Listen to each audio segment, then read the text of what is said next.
ஆத்ம வணக்கம். சித்த வித்தையின் கர்த்தா ஞானபிதா சுவாமி சிவானந்த பரமஹம்சரின் அருளாசியால் பிரமஸ்ரீ பெருவேம்பா ராமசாமி எழுதிய சித்த சமாஜ வெளியீடான சித்த வித்தை, தன்னை அறிந்து இன்பமுற ஒப்பற்ற ஒரே வழி. இன்னும் சொல்லப்போனால், ஜீவசக்தி அல்லது பேரறிவு வாயு வடிவத்தில் வெளியே வரும்பொழுது அது மாயை என்று கூறப்படுகிறது.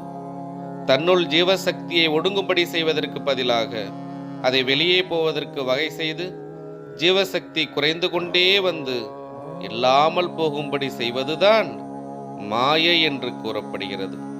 அதனால்தான் மாயை என்பது நம்மையே ஆதாரமாக கொண்டிருக்கிறது என்று நாம் சொல்லுகிறோம். இதுவரை சொல்லியிருப்பது மாயையின் உற்பத்தியை பற்றியதாகும். வாயு என்பது சலனம் என்றும், அச்சலனத்திலிருந்தே நாம் எண்ணங்களை பெறுகிறோம் என்றும், அந்த எண்ணங்களுக்கு மனமே காரணம் என்றும் நாம் மேலே சொல்லி இருக்கிறோம். சமீரணனிலிருந்து வாயுவை வேறுபடுத்தி காட்டுவதே நம் வாழ்வின் தலையாய குறிக்கோளாக இருக்க வேண்டும்.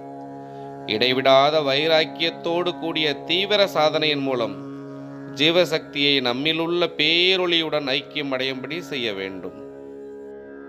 இதன் மூலமாக நமது மனமும் எண்ணங்களும் தாமாகவே நம்மில் ஒன்றுபடும். அப்பொழுது பிரம்மானந்தத்தை நாம் அனுபவிக்கலாம். இத்தகைய காரணத்தாலேயே சித்த வித்தை தான் பிரம்மானந்தம் அல்லது மோட்சத்தை பெறுவதற்குரிய நேரடியானதும் சுலபமானதுமான ஒப்பற்ற புனிதமான வழி என்று நாம் சொல்லுகிறோம். சித்த வித்தை தொடரும். ஆத்ம வணக்கம்.